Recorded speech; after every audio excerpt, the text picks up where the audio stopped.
Greetings and welcome back once again to another exciting episode on the Wife Only channel. Today we're going to be discussing a little further the concept of a male and a man so that we can make an informed decision as to who we elect to allow to be considered in selecting us to take the woman into a marriage relationship. So, if that is something that you want to understand a little bit more details on, then join us as we head on the inside with yours truly, Kareem Ainsley, the wife lifestyle strategist. Let us go. We discussed in the last sitting that in Malachi 4 and verse 6 it says, "And he shall turn the hearts of the fathers to the children, and the hearts of the children to their fathers, lest I come and smite the earth with a curse." We are observing where it was given to us as good guidance that the man is the head of the household and the man has responsibilities for his children, which means that the man is actually the one who should be rearing or raising up the children. And men are needed to raise the children, and this should not be the duty delegated or relegated to the mother. The mother's purpose is to incubate them and then present the gift, the seed, to the man for the man to cultivate with the aid of the mother. So the society has it twisted that the mother should be the one to raise up the children, raise the child, but that is not so. The man has his purpose, the woman has her purpose and her roles and responsibility. Remember, our household needs to be run in accordance to the natural design to ensure that we get the maximum that is intended for us to live lives which are pleasing and one that is tolerable in this realm of existence. To avoid the complication, the challenges, the unnecessary encounters with people with nefarious intention, it is best to follow the principles that you can read in the Word of God for yourself. Don't listen to what other people say. Don't listen to people's opinion. You can hear what they are indicating, and you will use your God-given gift of intelligence to reason and to rationalize and see if it makes sense, or does it make dollars? Think about it. Now, I know that this is not what the media purports or portray. The woman is an helper. She is to be in line with the leadership. It's just like when you go on a job, you have the executive suite personnel, you have the C-suite individuals, then you have the auxiliary workers, and then you have administrators, you have different categories, and then there is the hierarchy. It doesn't mean that one is more important than the other. All of them are needed to function, but the decision-making capacity is indicated along the lines of the hierarchy. So whatever the president indicates, that should flow down so that everybody is on the same page. And so too is it in the household. The man is the head of the household. He should assume leadership. The woman is to aid in that leadership to ensure that the man is fully vested and represented based on his direction, because we want both to be walking in alignment with the will of God. The woman is the helper. She is to be in line with the leadership and the vision of the man. She cannot come into a relationship with her own vision, because that is going to create a division. So when the man has his vision, the woman has her vision, and both of them have two different visions. That is division. That is why we cannot have a household in which there is two leaders. There has to only be one. It's not about I lead this time and she leads. That is not how it was designed to be. The man is there to lead based on the vision God given him. Even in his passing, if the woman is not taken on by another man, then she needs to carry out the vision or continue the vision that her man would have indicated to her, which would be her husband, which would have been passed. She serves as an extension of the man in being a manager and an administrator of the resources on behalf of the man. So a man should be comfortable to bring in all his riches unto the woman and give it to her so that she can allocate it in alignment with the vision. And he does not have any questions or concern that she may want to rip him off. She may want to rob him. She's just waiting on him to die. Those things are seen in the world. When you are operating your relationship in line with the will of God, you don't have to think about it. You don't have to think about signing a prenuptial agreement or a postnuptial agreement. It is because the people of the world operate based on contract, but the people of God operate based on covenant. So once you are under covenant, your relationship and its direction will prove to be more fruitful, more authentic than those under contract. Because you as the woman know your place, know that you're not there to outshine your husband. You could be better at certain things, but that is not your responsibility. Your responsibility is to ensure that your husband is represented well. If he is not doing exactly what he desires to do, then you're going to be doing the research and helping him to navigate the chasms and the curves and the cribs and the corners so that he can be in line with the vision that he has. The truth be told is that women need men.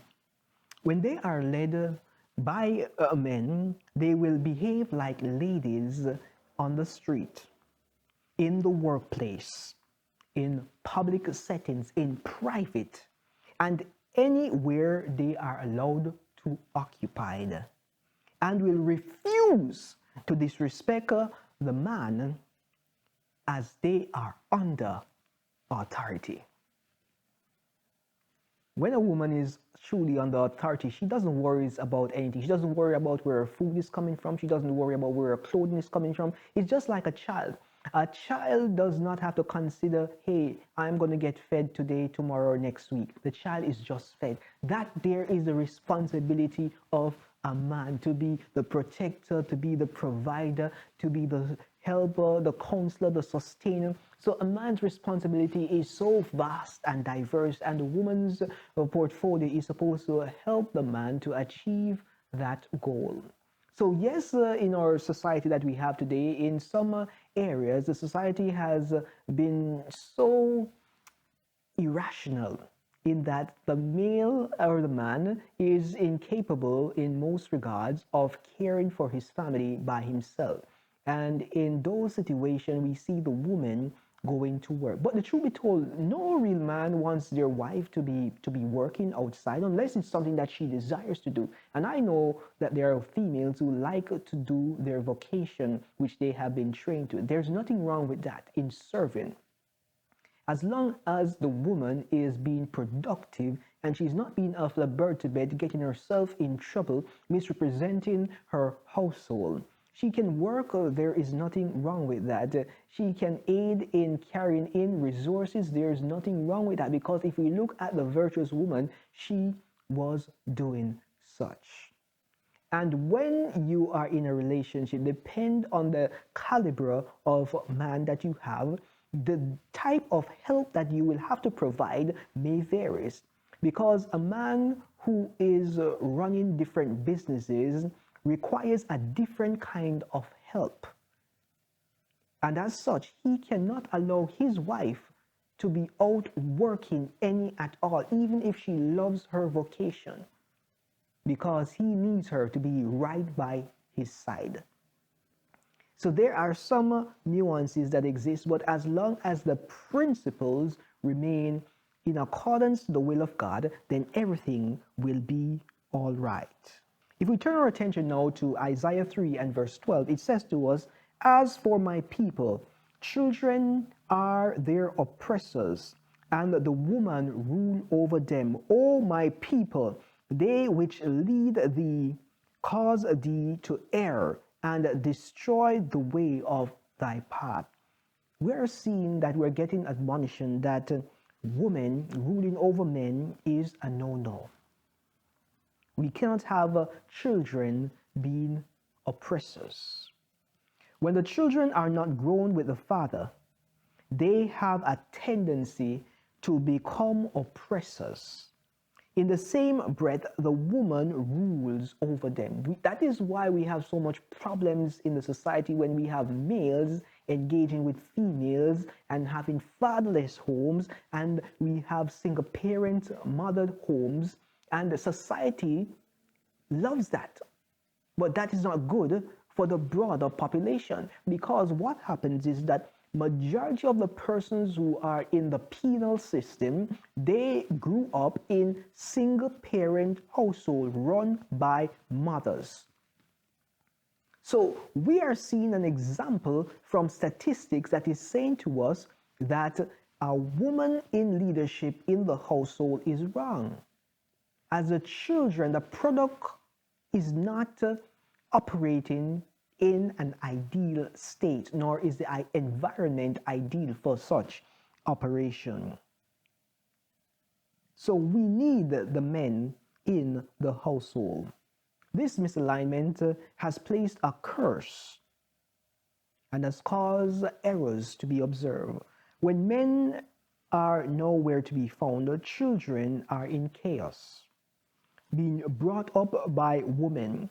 This act of women bringing up children indicate the disintegration of the fabric of society. I know many persons will not agree with me, but this is not what I'm saying. This is what the Word of God is saying. Women brought up by other women in broken homes tend to always pick males and overlook that which they need, which is a man, because they do not want to submit to that which is right and righteous. So that there is not my problem, that there is not your problem, that there is their problem. But we are going to try to help them, but you cannot force help on anyone. Even if they select a man, they are unwilling to submit to the man. And it is imperative that men understand the kind of woman that they are choosing, because not because she presents herself to be a woman means that she is a woman. She could present herself to be a woman and she is something else. Women are not equipped to teach their sons how to be men, as there is no man in the household to be found. Women are not equipped to teach their daughter the right man that she requires, because she chose a male. And as such, there is no man being represented to the daughter. There needs to be a man in the household. There needs to be a man to guide the female, to guide the woman, so that she can be under authority and understand her place. Not that her place is a bad position. Her place is a good position because she has protection. But if she doesn't understand what it is that she needs, she will gravitate towards what she wants, which will prevent her from getting that which she needs. So this is deep. So in the household, we need to have men. That is bottom line. There is no question around it. The children should not be raised, reared, cultivated by the woman. They should be under the authority directly of the man. However, the woman serves as a helper in aiding with the authority, the guidance, the leadership based on the vision of the family. So she has her roles and her responsibility. But everything comes back to the man. If the wife makes an error, it is the responsibility of the man. The man is the one who has to take that blame. The man is the one who is held responsible. With that said, we're going to pause this section as we examine the distinction between male and man. And you can decide for yourself which is it that you desire. Do you desire to have a male, or do you desire to have a man? Do you desire to get married on the contract, or do you desire to get married on the covenant? The choice is yours. Signing out from Wife Only is Kareem Ainsley, the wife lifestyle strategist. Until then, be the wife you were meant to be. See you in the next sitting on the inside. Be blessed.